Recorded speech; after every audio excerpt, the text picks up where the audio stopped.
Welcome back to the College Football Pick'em Pod presented by Canes Insight. We need some insight onto the Canes. We need a lot of insight. We don't. I saw a ranking today where they were ranked last in the ACC power rankings. That's all the insight we need. If we want to get that game out of the way, Pitt minus 5.5, $20. I mean, we can dive right in if you want. I don't want to talk about this team. That was pitiful, pathetic, humiliating, disgraceful. Any word that you want to throw out there. It's a joke. It's an absolute. This at the rate we're going right now, we'll never be back. Sorry, everybody. Turn it off now if you're a Canes fan. I think it was just 2 weeks ago that I had said that Georgia Tech should be in the group of Rutgers and Bowling Green and those teams that you can always count on to lose. They were 5-1 heading into this game. And for them to come out with the outright win as 18-point dogs, I mean, it's as bad as it can get. I'm trying to think if it's ever, because this isn't even your usual Georgia Tech team. This is a worse version of that team. So I was going to say, I don't know. I mean, I started at Miami in 2010. That's when I began my undergrad. And I didn't follow the team heavily before that. Obviously, everybody knew about Miami, but I didn't follow college football really all that closely growing up because when you're from New Jersey, all you have is Rutgers. So that's why you don't watch college football. And, so I didn't know too much about this has to be the worst loss maybe in the entire history of this university. And I didn't do any research into that.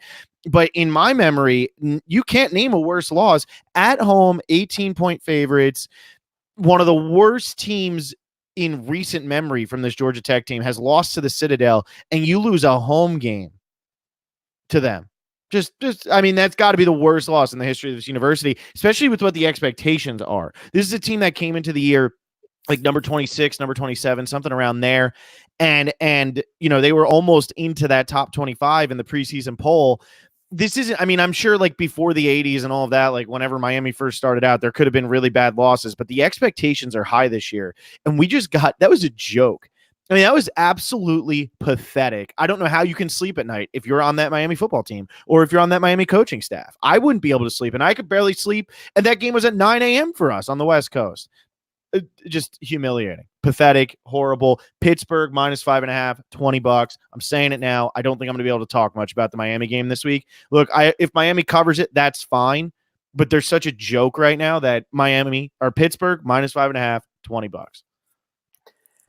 Yeah, and point spread wise, I would guess that there's been a larger loss by the Miami Hurricanes as a football program, but this 18-point spread was already adjusted for how bad we already were. Mm-hmm. So for us to still I don't care if we lost a 23-point spread in wherever, like this is as bad as it has ever gotten because of how bad this Georgia Tech team is. And it's almost like for whatever reason, like they beat Virginia. They have like one game where they looked somewhat okay. And it's like, what, they overlook Georgia Tech? They don't give Georgia Tech the light of day. Like they don't respect them. Like you're not that good enough to be overlooking teams. So it's embarrassing. And the coach should be ashamed. I mean, the player, everyone should be ashamed. I'm ashamed. Not only that, okay, let me ask this. I mean, I've played soccer. I played football. I've made a 30-yard field goal. That's a fact. It's a fact. It's an absolute fact. Oh man. How hard is it to find a kicker in South Florida? I do my grad school right now at Chapman University. Chapman University is a D3 school. They just upset number 15 Redlands, right? The Redlands kicker drilled a 53-yard field goal in that game. He's a D3 kicker. He kicks for Redlands in California in the middle of the desert.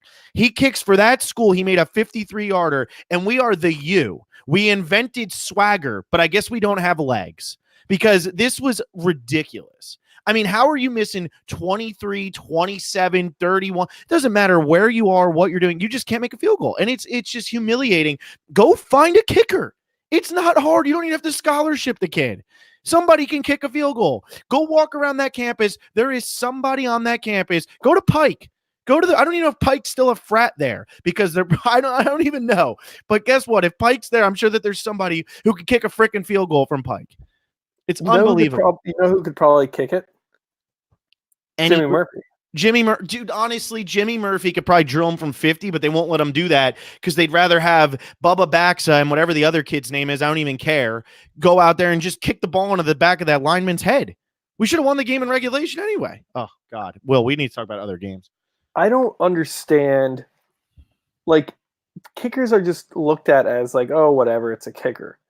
But not like they score points. Like 3 points is a big deal, especially when you're so bad on offense and you can't get the ball into the end zone. And this will bring me to my play on this game, which I have played before for Miami, and I think it's bitten me once. I think so. I'm doing the under. I'm back on over-unders. I went 1-0 last week on over-unders. I had the under in the Cal Oregon State game. Great win by Oregon State. But yeah, I've got under 47 here. Like, I mean, we cannot find the end zone. I said it last week. You can have a good offense that can move the ball and you settle for field goals, but a great team can consistently find the end zone. They have plays to get touchdowns, which Miami doesn't have, but we can't even score field goals. So we can't score any points. And then looking at it from the Pitt side, Pitt is a pretty inconsistent team that kind of plays up and down to its competition. And so if they're playing down to Miami, they won't score any points. So it could end in a 0-0 tie. But seriously, I mean, Pitt does have just all of their games have been pretty close this year. They beat Hughes by 3 last week. They beat Duke by 3 the week before. They beat Delaware only by 3, 17-14. They lose to Penn State 17-10. They beat Ohio 20-10. They just have really close, kind of low-scoring games. They have the UCF win in there, which was more high-scoring, but that's against a pretty volatile UCF offense. Well, not anymore. So I think everything to me points to this under. I've got $10 on it.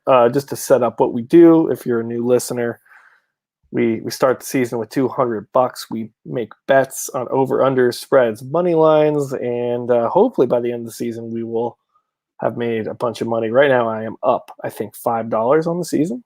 So there's that. Yeah, I mean, something, right? I mean, we're hovering around 500. It's because a lot of, I would say right now I'm 7 games below 500 on the season. 6 of those losses are Miami losses that I probably don't bet if I'm not doing this podcast for Canes Insight. So that also makes it tough. Moral of the story, don't bet on Miami. No. Just don't do it.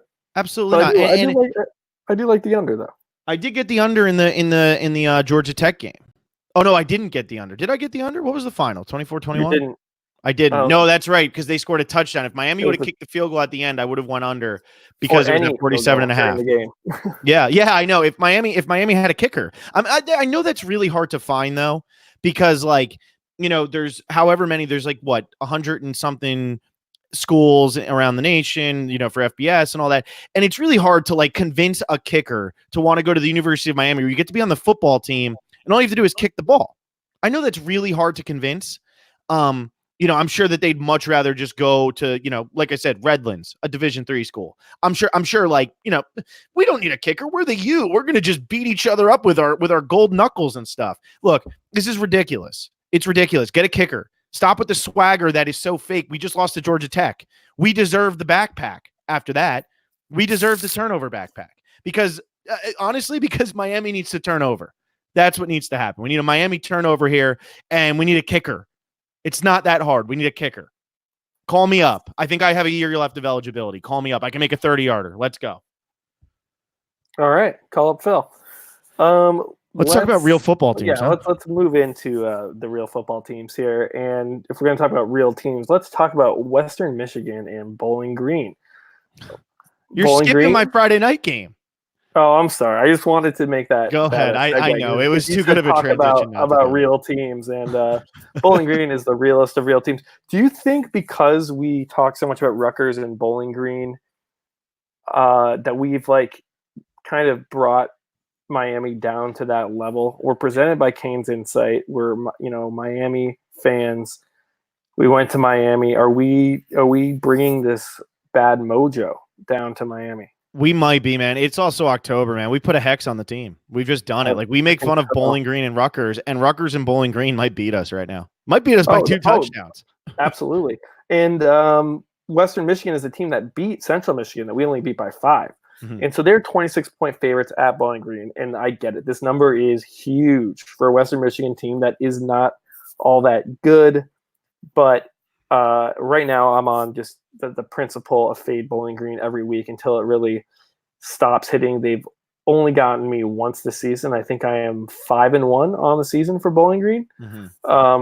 Betting against them. So I mean, without Bowling Green, I would be in shambles right now. They're kind of keeping me alive. Same thing goes for Rutgers. So just quickly there, that's 10 on Bowling Green. Now get to the weeknight games. There wasn't one I really could pull the trigger on. I'm curious where you're going. I like USC over Colorado here. I have them at -13. I think it's a good 2 touchdown spread here. Colorado has been dreadful the last couple weeks. I mean, and I know, okay, we're going to Colorado. Will's going to tell me about how hard it can be to go play in Colorado on a Friday night, all that fun stuff. But they put up 10 against Washington State, who has no defense. They got blown out 45-3 against Oregon. They lost to Arizona, which is never forgivable. And USC, not to do transitive property here, but USC just beat Arizona 41-14, and Colorado lost to that team. USC's been in games. I mean, they lost by 3 to Notre Dame. They did lose by 2 touchdowns to Washington. They lost to BYU by 3, which now looks like a bad loss, but at the time, they didn't look all that bad. They have Keaton Slovis back, so they are a different, an improved team with him under center. He is, what was it? Matt Fink was, he got his one win against Utah. It was great, but he was not what the Trojans expect and need at quarterback, especially since JT Daniels is out. Keaton Slovis is actually looking very good. So I'm not going to hop on this with you. I will never do that because those always end up losing. But I will. I'll say this: I'm on your side if I were going to bet it. I don't have any faith in this Colorado team, but it is. They are at home and it's a big Friday night game under the lights, and it should be fun. It just USC. I need to see a little bit more from this team because they're kind of a sleepy team, and maybe the Friday night road environment will actually help them. That could be a good thing for this team. But yeah, I like where your head's at here. Yeah, I have 15 on it. And like we saw last week when Ohio State went to Northwestern, I'm not saying USC is as good as Ohio State. That would be completely inaccurate. But we see that there's just teams that aren't good in college football. And one of those teams is Colorado right now. And maybe at the beginning of the year, they weren't super bad. But I'm looking at recent weeks. They just can't get anything going on offense. And with Keaton Slovis back, I think it's injuries too. I think the Colorado is kind of banged up. Yeah, I don't follow Colorado all that closely. I just know USC is going up and Colorado is going down, and I'm getting this under 2 touchdowns. So I really like it. I really do. Another one, since you jumped into Saturday already, my another game that I have at the same time as that Western Michigan Bowling Green game. So if you're looking for another game to possibly watch that consists of 1.5 good teams, I have Appalachian State -25 over South Alabama. I know Will's raising his eyebrows. I don't know if that's a good thing or a bad thing. No, I'm just like, well, it's a big number. It's just a big number. I know Appalachian State, man, they're having like the best year that they've ever had. They're 5-1 against the spread. South Alabama's 1-6. 25 points is a lot. It's in South Alabama. Not that I think that means anything. That's like playing at Rutgers. Who cares? But South Alabama is getting blown away by teams. They lost by 13 to UL Monroe. They lost by 32 to UAB, 36 to Memphis, 34 to Troy. Big losses. They're used to getting blown out. That's good. And you have an Appalachian State team who is used to blowing teams out. I mean, their UNC game was a close one, but they beat Charlotte by 15. They beat East Tennessee by 35. They beat UL Monroe last week, who a lot of people thought could give them some problems, by 45 points. So they weren't looking ahead. This is not going to be a letdown game. And even if it is, they should win this by 4 touchdowns. I think really no problem. Just because I don't know much about the South Alabama team, I'm only putting 10 on it. That's how I'm kind of hedging myself here. But I really do not see a reason why Appalachian State doesn't cover these 25. Okay. Yeah. That seems good. That seems like a good play. Another game, I believe this is at the 12 p.m. We have Iowa going to Northwestern. It's an interesting line. Is it? I think I it's think it is. I think it's a very generous line. Iowa is favored by 10.5 points, and look, I get it. Iowa doesn't score that many points, so 10.5 might jump out to you and be like, wow, how are they going to cover that big of a spread when they don't score? It's because their defense is very good and they're playing Northwestern offense that is very bad. I would not be at all surprised if Northwestern does not score in this game. I would probably bet that they keep it under 10. It will be, they kick 2 field goals, maybe they get 1 touchdown, they get to 7 points. I don't know. Iowa has given so many teams problems on the defense or the team's offensive side of the ball. Jesus, I can't talk. I'm noticing, man. Jeez, It's I'm been getting frustrated. brutal. It's been brutal for teams who play Iowa, and that's just for an average team. Northwestern is not an average team. They are a below average team. So I have 15 on this. I feel pretty good about Iowa. I mean, this can be like 17-0. Like this could be 23-10. See, what scares me is 17-7. Northwestern gets 1 touchdown. It's a dominant game by Iowa, but their offense doesn't really move the ball, and they just win like 17-7, 14-7, 21-14, something like possible. that. It is possible. I think that Iowa should be able to score into the 20s, though. Okay. I do think it's possible. Yeah, I looked at this one. I just don't trust Iowa's offense enough to trust them to cover a double-digit spread against really anybody. Yeah, I mean, that's why I don't have 20 on it, but the chance that Northwestern doesn't score, I just feel like it's such a juicy opportunity. Yeah. Another 12 o'clock game, Will, one of our favorite teams, Rutgers. Don't tell me you're hopping off them this week just because you're scared that they're underdogs against Liberty. Not at all. This is a lock for me. I have $20 on this game. It's in our range, 10, 15, or 20. So this is all putting 20 on it. This is the least amount of points Rutgers will be an underdog for all season, except for their opener against, what was it, UMass, I think? Yeah. And they were 7.5-point dogs against BC. BC still covered, and BC is a mess. Like Liberty might be able to beat BC. That would not surprise me whatsoever. And Liberty, they're on a 5-game winning streak. They're used to winning. They've had a pretty successful season, and they have a solid win against Buffalo. That's probably their best win. It's not like they're some amazing team, but Rutgers is, it's Rutgers. So I got to keep rolling with my fades here. Yeah, I only have 10 on this, but it's Rutgers. I mean, I have Liberty minus 7.5. I can't believe that Rutgers at home, a Big Ten football team at home, is underdogs by more than a touchdown against Liberty. Like, when they were creating the Big Ten, do you think that that's what they envisioned one day? When the Big Ten talks about how, like, what a great conference they are, do they, like, just like, all right, Rutgers, like, we don't have to put their logo on anything. 7.5-point dogs to Liberty at home. We don't have to talk about them.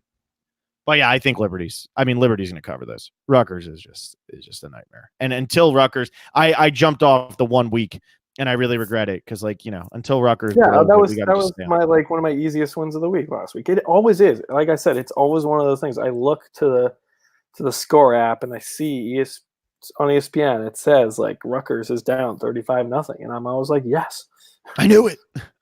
Yeah, same with Bowling Green, except for that 1 week. All right. Big top 15 matchup. I think we should do that one. It's at the same time. It's actually a Big Ten matchup that's worth watching. We have Wisconsin traveling to Ohio State. Ohio State is a 14-point favorite. The over-under is set at 50. I saw this at 51 this morning, so it's dropped an entire point already. Wisconsin coming off their brutal loss to Illinois, which pretty much ends any chances they have at playing for the playoff. I would think you can't lose to Illinois no matter where it is and expect to play for a playoff. Brutal loss. That is so bad. How do you let that happen? Yeah, it's so bad. They were like number 5 or number 4 in a lot of like the computer polls and rankings, like S&P and FPI, all that. Like they were really right there. Just LSU, Alabama. One of them is going to lose here pretty soon to the other one. And Wisconsin was primed to slip right in. If they were able to somehow, maybe they lose to Ohio State this week, and then they're able to beat them in the Big Ten championship. Yeah. they don't even have that whatever that's the West. I always the Big Ten such a is that the West they're in? Like they don't even have that locked up. Like Minnesota is now like sitting in a pretty good spot to win that division. So I mean we'll see how it goes, but man, their season it just all fell apart so quickly. I am struggling to find a play on this game. I think this spread I have two is of them. like exactly. Oh, you can play for me because I am. That's fine. I will play for you. I think that Ohio State is that good. I got 15 on them covering 2 touchdowns against this team. And I also like the over here of 51. And the main reason for that is both teams have shown they can score this year. I only have 10 on that, but both teams have shown they can score this year. Just going back to that Wisconsin-Illinois game, I don't know if anybody noticed, but the way that Illinois won, it was a last second. It was this thing called a field goal. The guy made a kick. I don't know. I know this is still a Miami, Miami-centric podcast. So I just want everybody to know there was a guy for Illinois. Go watch what he did. He put this ball, he kicked it with his toe, and it went through the uprights. It was this unbelievable thing. They upset the number 6 team in the nation. But what we've seen from Ohio State this year, they're another one of those teams. Kind of how we can't stop betting against Rutgers and can't stop betting against Bowling Green. I can't stop betting Ohio State. Ohio State has just looked so unbelievable this year. And I hate to say that because obviously I'm not a Buckeye fan, but they are 6-1 against the spread this year. They're just blowing teams away. They're 9-1 in their last 10 against Wisconsin, 8-2 against the spread. I always feel like Wisconsin and Ohio State play each other, and everybody thinks it's going to be a much better game than it is, and it never ends up being that good of a game. Wisconsin's defense played really good all year and then gives up 24 points to Illinois. But if you look at who they've played, they have not played a good offense all season. Ohio State's offense isn't just good. It's arguably the best one in the nation.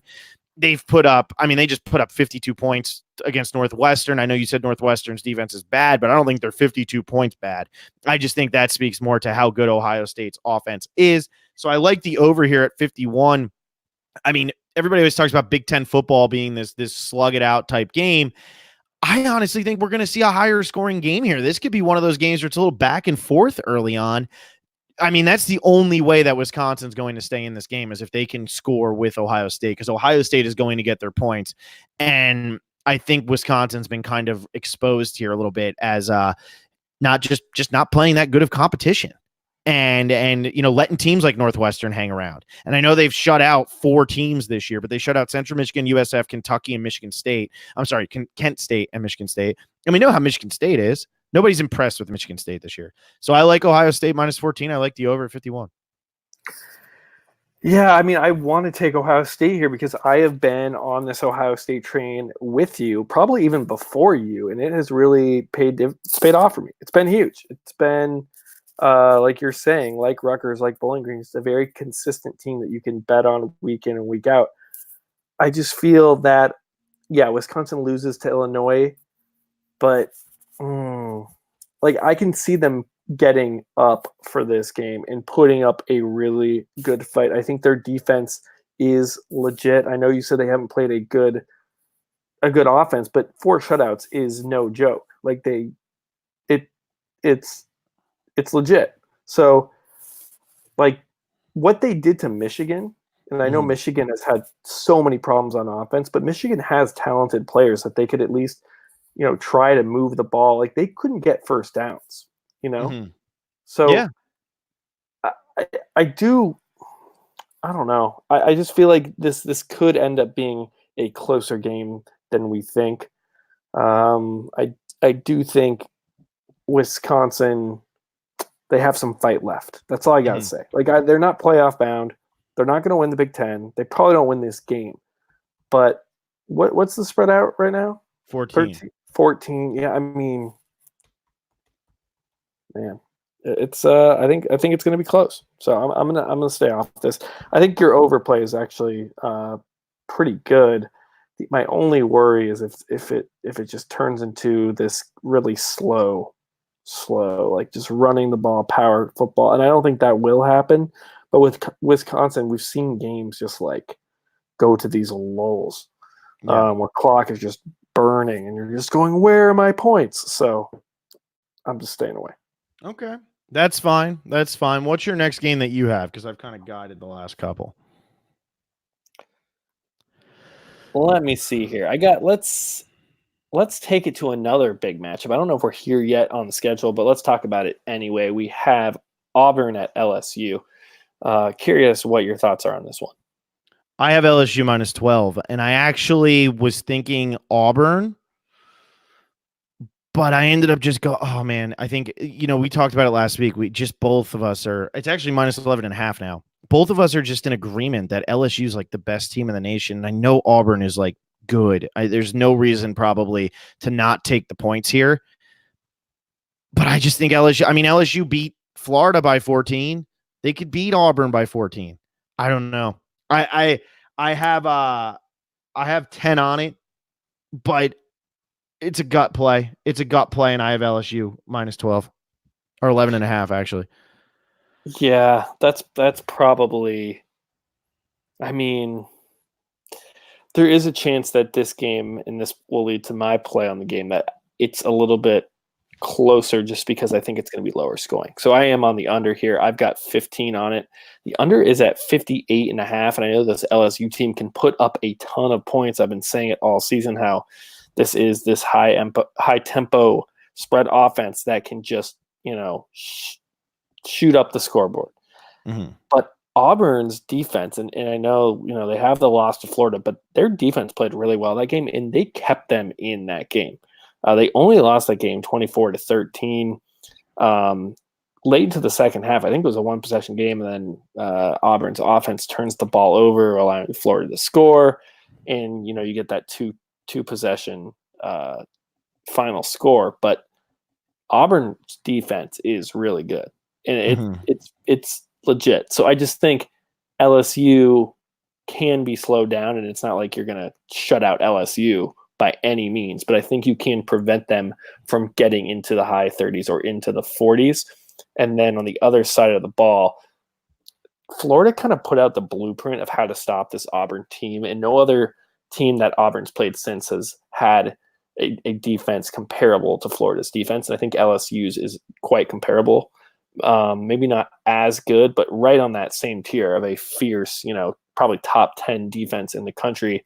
And the blueprint is, just load the box and make Bo Nix throw the ball. And I think LSU, they know that's what you have to do to stop this Auburn team. So I see Auburn struggling on offense, and I do think Auburn's defense can kind of do what it did against Florida, keep them in the game. Now, whether it leads to 11.5-point cover, I'm not sure. I think that's one where that goes either way at the fourth quarter, where is it going to end in a 2-possession game or 1-possession game, even though LSU has it wrapped up. But I do think either way, the under 58.5, I think that's a pretty high number for what both of these two teams can do defensively. Yeah, I like that play. I just stayed away from it because it's a wacky year, man. Like you said with the over-unders, it's just been such a mess this year. So I just stayed away from it. But I like LSU. I think if you're the best team in football, they're going to be tested so many times. This could be such a chance for a statement, and this could really show why is everybody else jumping all these other people? I want to jump somebody. So I want to be number one. We want to jump Alabama this week. So I don't know. Maybe it's a gut. It's a gut play. It's only 10. It's a play I would make at a book because I want to watch the game, and I'm leaning LSU for sure. Mm-hmm. Another game that I'm really pissed off at right now, because I had it as a money line, and now I'm realizing the team is favored because the spread has flopped 3 points since 8 o'clock this morning. So 8 o'clock West Coast, it's 8:32 at the time of recording. So within 12 and a half hours, this spread has flopped 3 points. I was going to do Nebraska money line. I guess I have to do Nebraska -1, but I'm putting 20 on Nebraska -1. We've been looking all year for okay, this Nebraska team, what are they? Who is this team?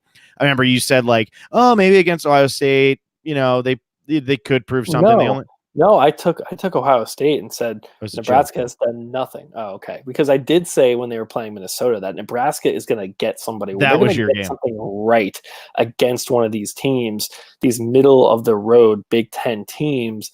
And it could be this week, but I am actually on the other side. I'm taking Indiana +1 money line, whatever you want to call it.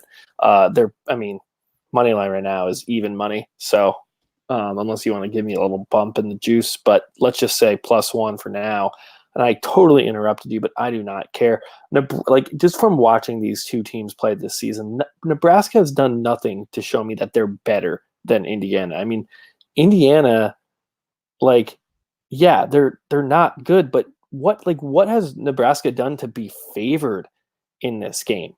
Well, for Indiana, Michael Penix Jr. is out, or not out. He's questionable, so they're not really sure, and so that's like kind of a big thing. I mean, he's their quarterback, so right. For anybody who doesn't actually follow Indiana Hoosier football, which I'm sure all of you are following very, very closely, when you lose your starting quarterback like that, and you're a team like Indiana, I don't know what the depth is going to look like at second string.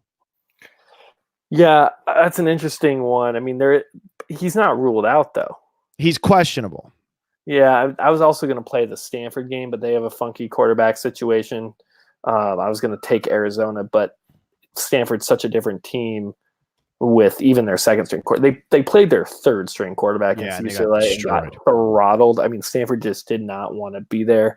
I was looking to pick Arizona, but then, like, what if Stanford gets its QB back, and now it's a different story. So yeah, maybe I hop off this game.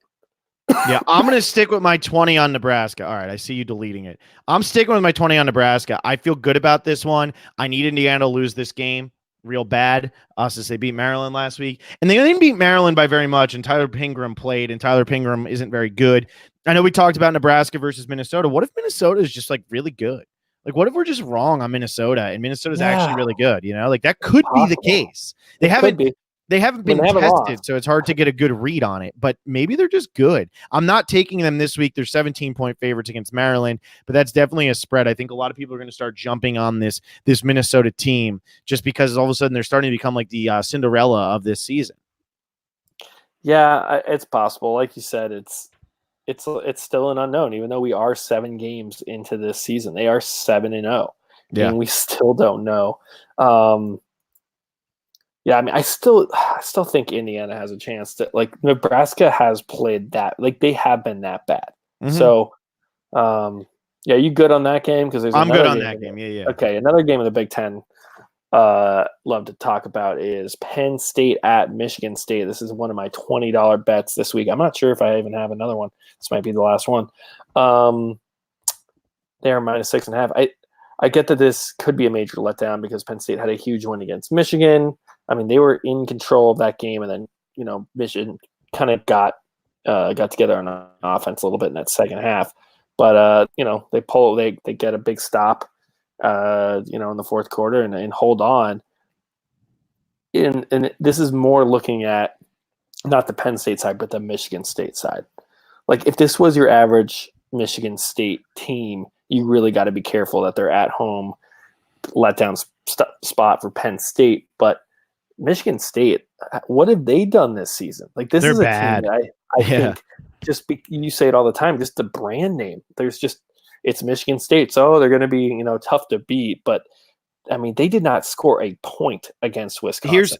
Here's Michigan State's wins this season: Western Michigan, Arizona State, Western Michigan, Tulsa, Northwestern, Indiana. They did not beat Arizona State. They lost to Arizona State. Right. They almost lost to Indiana. And they almost lost to Arizona State. Oh, they did lose to Arizona State. Why am I stuck on that? But you're right. They almost lost to Indiana. That was a game where it's 40-31, but they had a defensive touchdown right at the very end. Yeah, they needed like a last second drive to take the lead. Yeah, I'm seeing nothing from Michigan State that gives me any confidence that they can hang with Penn State. I think Penn State is legit.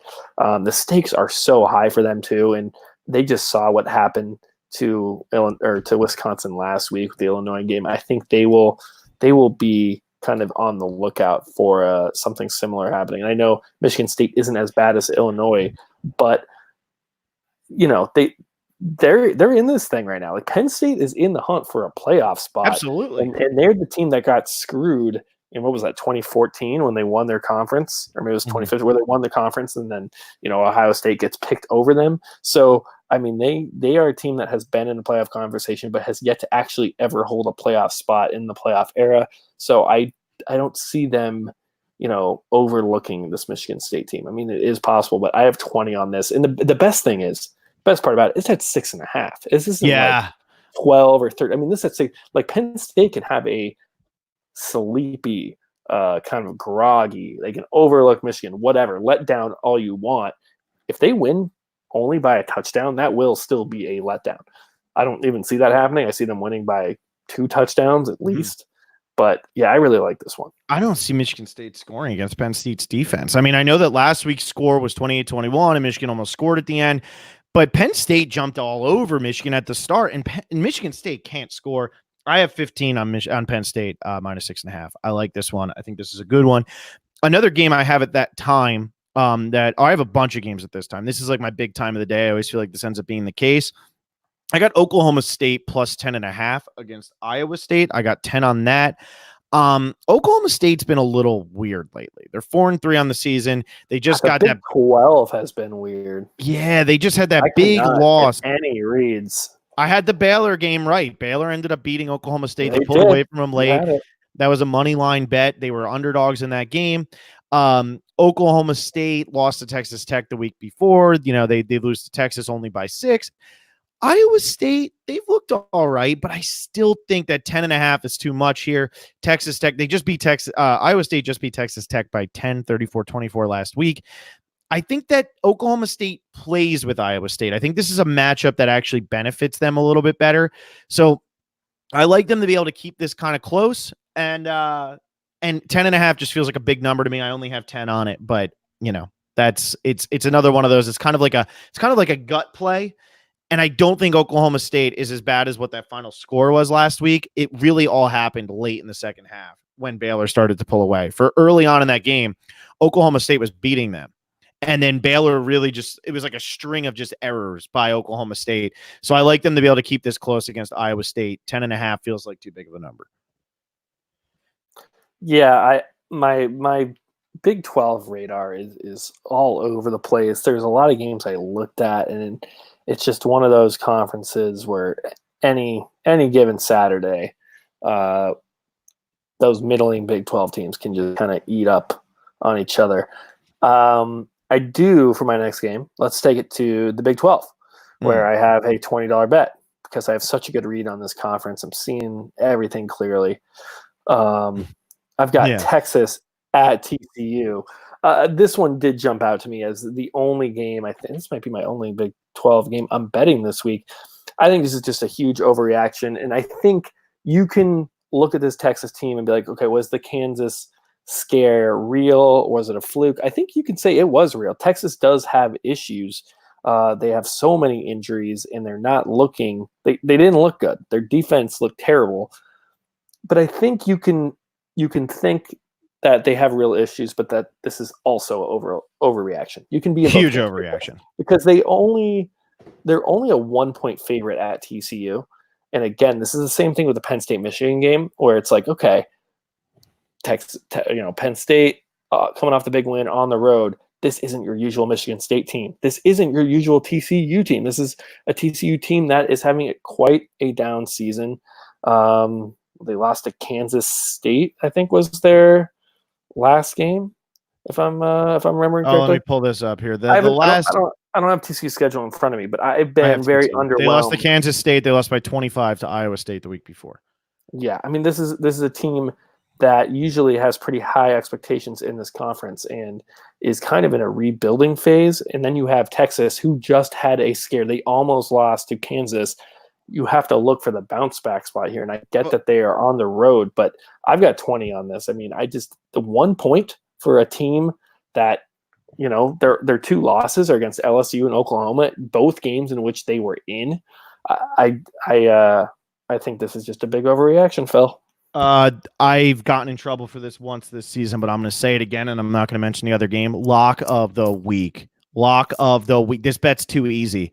It's too easy. And I think what people aren't realizing is, imagine being Texas. You lost to LSU earlier in the year. You play this balls to the wall game against Oklahoma and you lose by 7. Realize you're probably not going to be playing for the Big 12 championship. You're probably not. You really don't have any chance to go to the playoff now. You come out the next week and you're just kind of like, eh. I mean, these are college kids. These are teenagers, young 20s. That's the mentality of some of these kids sometimes. But they escaped. And I think after escaping, now they come out and they say, all right, you know what? Like, let's get our shit together. Let's never have that happen again. And I think they beat the doors off this TCU team. I can't believe it's a 1-point spread. And not for nothing, Les Miles has gotten his guys to kind of rise a little bit to some of these occasions. That would have been a signature win, but it wasn't a signature win because at the end of the day, it was a loss. You know, Texas found a way, and I think Texas. How'd they win at the end? Did was this like the first game that went to that crazy overtime shit? No, I think they had one of their players. He used his foot to get a ball through. Is that what happened? No way. Yellow uprights. Oh, really? Because I thought that they would have needed like the 2-point conversion thing because they won by 2, and I didn't think there were 3-point plays in college football. I didn't know that that was a thing. Yeah, it's a specialty kind of play. Oh man, that must just be a Big 12 thing. I guess the ACC doesn't have that, at least not in South Florida. Yeah, no, I mean, I just think, huge overreaction. Texas wakes up. They play more inspired. It's like the coach had to grab them by the throat at the end of this game and say, this season is not over. You lost to LSU by a touchdown. You lost to Oklahoma by a touchdown. You're not going to play for a national title, but the season is not over. They only have one conference loss. They can easily play for the Big 12 championship. True. I always forget the Big 12 does their, best teams. Yeah, 2 best teams. There's no divisions. Yeah, so they're going to win. They're going to win this week. They're going to win easily. I could not believe this number when I saw it at -1. Like my jaw hit the floor. Yeah, it really did. All right, what's your next game? I only have 3 games left. So what do you got? I got 4 games left. All right, cool. Let's go to the ACC where I've got Louisville, and I think I'm going to do. Jeez, you love it. 10 on +3.5 and 10 on the money line at +145. So I had Louisville last week +24 against Clemson, and the final score is 45-10. Clemson blows them out, whatever. That game was close for a long, long time. I believe in the fourth quarter, Louisville was covering pretty far into the fourth quarter, if I remember correctly. In the third quarter, at one point, late into the third quarter, I think it was 17-3. Clemson wasn't able to do what it wanted to do on offense, which was impressive. Louisville couldn't do anything on offense, which I kind of was surprised by. I thought they would be able to get their speedsters into open space. It didn't happen, but that was against Clemson. That's the reigning national champions, whatever. And the wheels came off that game. There were turnovers. It was done, and Clemson kept running up the score. So whatever. I lost that bet. Here they're underdogs 3.5 to Virginia, who Virginia is very inconsistent.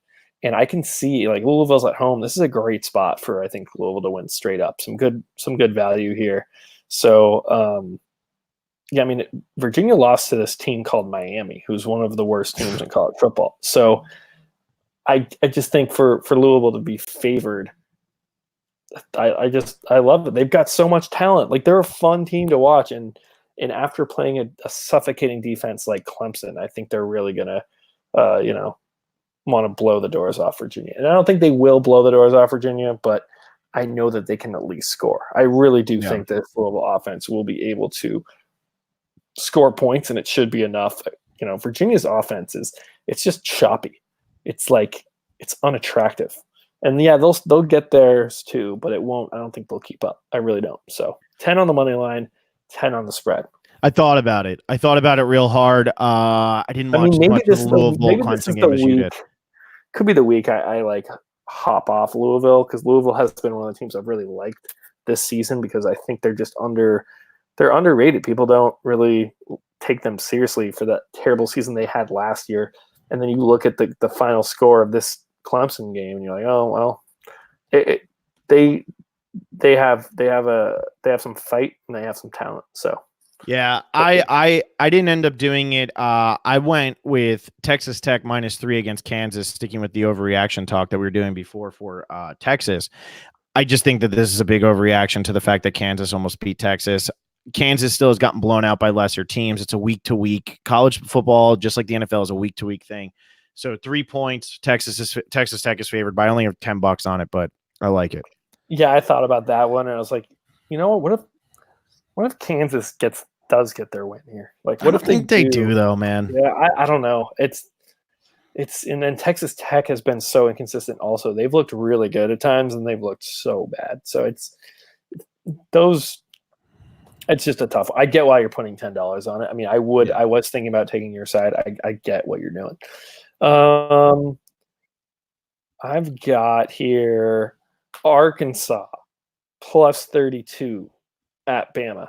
That's a I've good call. got 15 on this. Should probably up this because I feel pretty good. Tua is out for this game. Yep. And that is pretty much my reasoning here. Bama is going to have a lot to figure out on offense.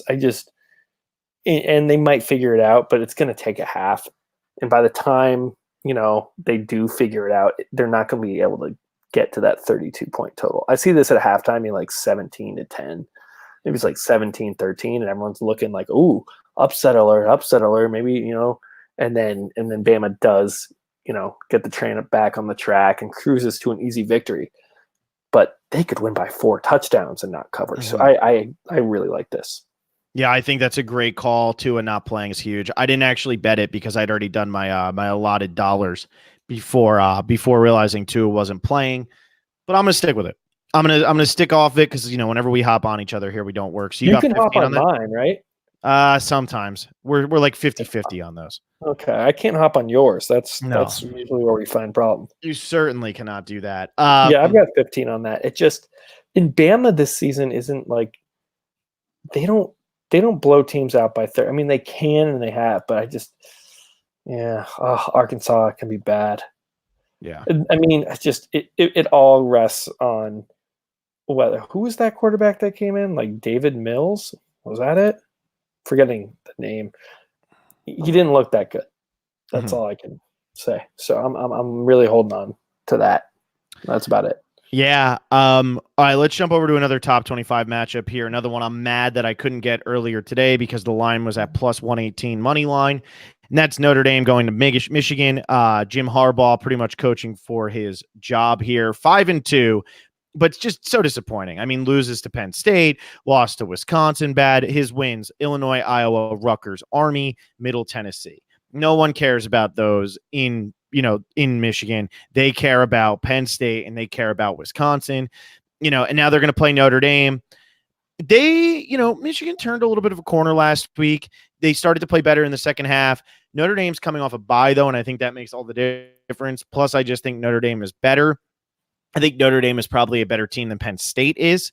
And I know that Penn State game was obviously in Happy Valley, which is a big deal. But I think that Notre Dame's defense is better. And I think that Michigan's offense, from what we've seen so far this year, has been anything but impressive.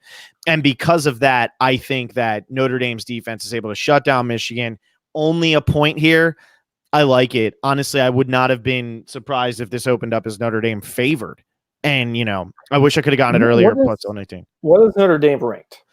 Number 8. What is Michigan ranked? 19. This is baffling to me that Notre Dame is not favored in this game. Yeah, I agree. I'm on it too. I'm on it with you. I think we're getting a lot of value from Notre Dame here just because of Georgia losing to South Carolina. I think that's really it. Georgia loses, and then people go, oh, well, Georgia's not a top 5 team. Maybe they're not a top 10 team. Maybe they suck because they haven't really played anybody either. And you look at Notre Dame, they lost. I still think going into Georgia to play that Georgia team is extremely tough to do. And kudos to South Carolina for getting the job done. Different circumstances completely. I mean, that was, one of the sleepy noon kickoff games where, teams get overlooked. That kind of thing happens.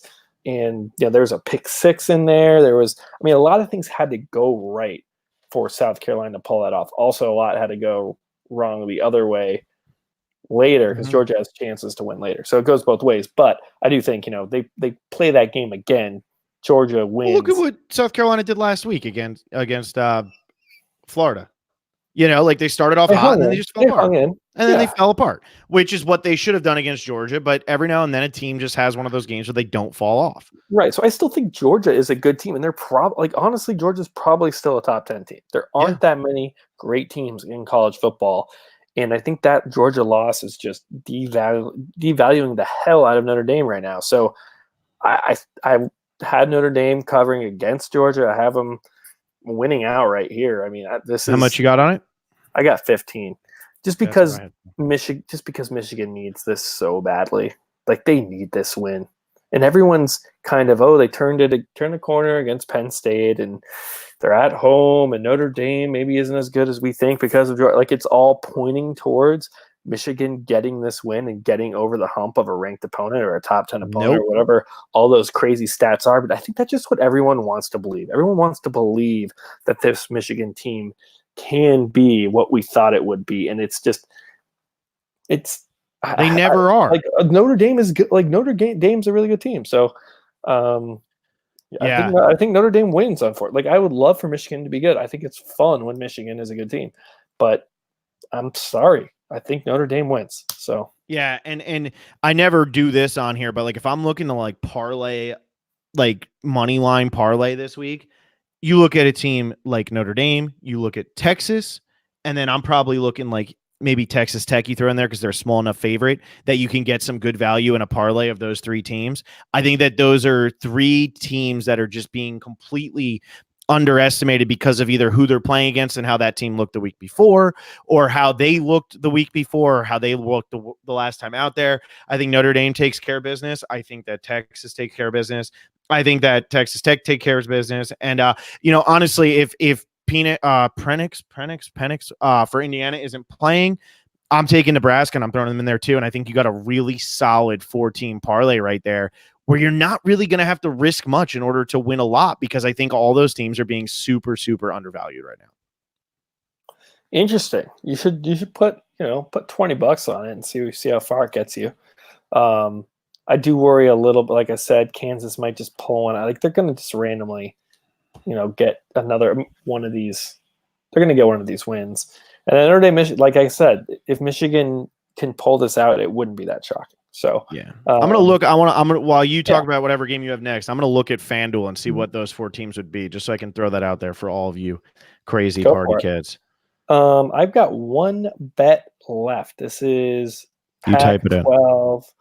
Got Arizona State -4 at UCLA.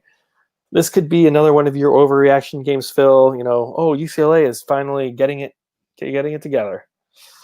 Not really. Stanford was playing their third string quarterback, as I've mentioned.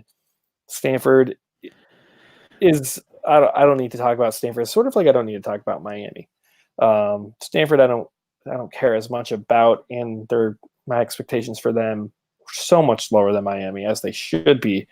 But Stanford's in a bad place. So UCLA getting right on the road at Stanford, it really doesn't mean anything. And on the other side, ASU is coming off a very tough loss to Utah, where it couldn't really get anything going on offense.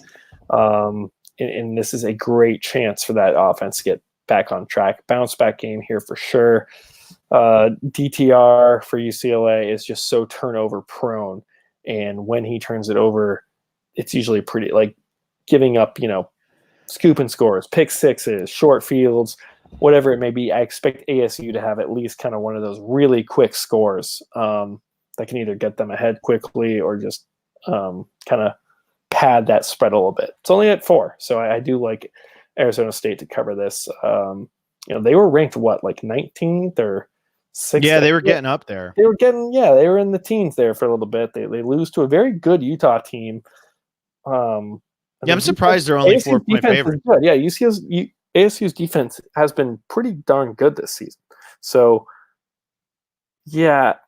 This is another one. It's like Arizona State. I'm like, wait, why don't I? Maybe I should up this to 20. I'm going to leave it at 15 because I don't want to go broke. But I do like this one. I'm interested. So that parlay I just said of the 4 teams, which was Penn State. Toss Arizona State in there for sure. That's what I'm saying. So you got Penn State, Texas, Texas Tech, and Nebraska. You're looking at plus 955. Now, you didn't have Notre Dame in there? I did. Oh, I'm sorry. I did. Not Penn State. I had Notre Dame. Sorry. I have Penn State on the brain here. It took water on the brain. Arizona State. If I were to throw in Arizona State right now, this 5-team parlay of Nebraska, Texas, Texas Tech, Notre Dame, Arizona State would pay out plus 1541. And that is just all money lines. And I don't think that's that outlandish. Now, obviously, like there could be an upset here, but the only one I could possibly see being an upset is Michigan beating Notre Dame. And Michigan and Kansas. I do. I'm not seeing this Kansas one, but do you know what I'm saying? Like, there's some serious value that you put down $10, you could win $154, and you might not even sweat. And we never talk parlays on this podcast, but Will, I think that might be one that we really have to consider. Call your guy, Call up your guy, call up your dude, get these in there. All right, let me see my last bet. Yeah, let's hear it. All right, throw yours in the spreadsheet because I didn't put yours in because I was half listening. Oregon and Washington State under 64. That's my last bet. I only got 10 on it. I think this is way too high. I think Oregon's defense shuts down Washington State's fake offense. I think Washington State's offense has put up points, which is what's skewing this over under towards the north here. But they've put up points against really bad defenses. That's Washington State's MO. 41 against Colorado. They did put up 34 against Arizona State in a weird game where Arizona State actually scored points too, though. See, I think Oregon doesn't let this team score. They put up 13 against Utah, 63 points against UCLA, 31 against Houston, 59 against North Colorado. These aren't teams that I'm sitting here going, wow, good for them putting up those points. Oregon, I could see them beating this Washington State team 56-10.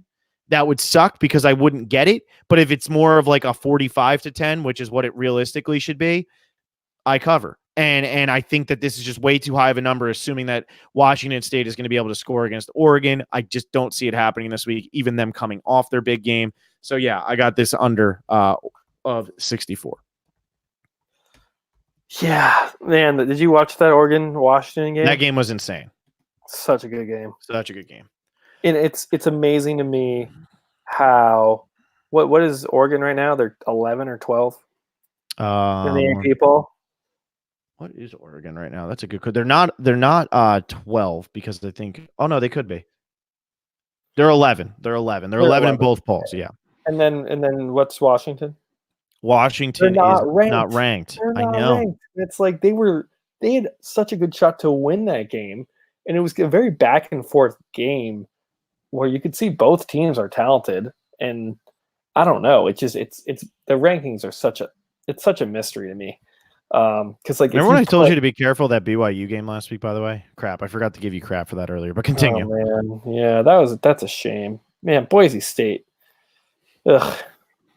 Yeah, sorry, you're making a great point, and I just distracted you because I just needed to throw that out there. That great of a point. I mean, it's college football. I get it. You lose enough games, you don't deserve to be ranked. But for how competitive that game was, and what we've seen from Oregon, who's a very good team, for Washington not to be in the top 25, like I mean, the Stanford loss is brutal. But hey, that is a rivalry game. That was that is one of those weird games you can kind of chalk it up to just a crazy kind of, there's a lot of familiarity between those two teams. But yeah, I was surprised to see Washington fall all the way out of the rankings because I think they were like 16 or like they weren't. Yeah, but like again, we talked about this last week. When you start looking at the teams that are at the bottom of this ranking, Boise, Iowa State, Arizona State, Wake Forest, Appalachian State, which they're having a great year, but still Iowa, Michigan, like none of these teams impress me. You look at once you get to Texas, maybe SMU, because SMU looked really good against Temple last week. We still don't know about Minnesota. But after Minnesota, it's like Cincy, Michigan, Iowa, Appalachian State, Boise, Iowa State, Arizona State, Wake, Memphis, Virginia. Virginia right now is 27 in both the coaches and AP poll, and they lost to the Miami High School Hurricanes. That's crazy. So that just this is a weird year of college football. Really weird year. Yeah, I feel like it happens every year. We're always looking at the bottom 5 teams, the bottom 10 teams in the poll and going kind of like, yeah, what's going on? What's the deal? I guess that's why when it's like a quarter of the. Yeah, there's so much inconsistency in the sport, but that's what makes it so darn fun to watch. Yeah, well, Will, why don't we take it home and just reread off our bets here, and let's get out of here. We could do this in an hour because we didn't spend much time talking about the Hurricanes, Pitt -5.5, USC -13, Appalachian State -25, Liberty -7.5, Ohio State -14, Ohio State, Wisconsin over 51, LSU -11.5, Nebraska -1, Penn State -6.5, Oklahoma State +10.5, Texas -1, Texas Tech -3, Notre Dame +1, Oregon, Washington State under 64. I have a lot of favorites and did not realize that until I just read it out loud. Yeah, you're on the favorite train, but hey, that happens. That happens. It happens. All right, what do you got? I've got Pitt, Miami under 47. I've got Western Michigan going to cover that 26 points against Bowling Green. Iowa -10.5. Liberty -7.5. The under in LSU Auburn, that's at 58.5. Penn State -6.5. Texas -1. Got Louisville at home against Virginia +3.5. Also getting a little bit of action on the money line +145. Taking Arkansas +32 against Alabama. I got Notre Dame +1 and Arizona State -4 against UCLA. Love it. Love it. All right. Well, good luck this week. I've got a good amount of favorites in there too, but I've got Arkansas, I've got Louisville, I've got Notre Dame. So, got enough underdogs in there. Got some unders. Got some unders, which is always a weird thing to bet. I was killing it in the pro football circuit, and then Sunday night and Monday Night Football happened, and I'm not killing it as much. So, oh no, yeah, what I happened? got destroyed. What do you rank now? Oh no, I'm still going to be up there. We'll see how it goes tomorrow morning. I only lost like 5 units this week, so at the end of the day, really not bad. I was up by a lot, but it was the brutal. only thing you could hold your hat on. I know, but you know what? I still went 500 this week. It's just that Jets game killed me. I really thought that they would put up some sort of fight, and Sam Darnold. Yikes! Wow. All right, Luke Falk's better. That's a fact. Luke Falk is a better quarterback than Sam Darnold. We should end on that note so people think I'm serious. All right, let's end it. All right, I will.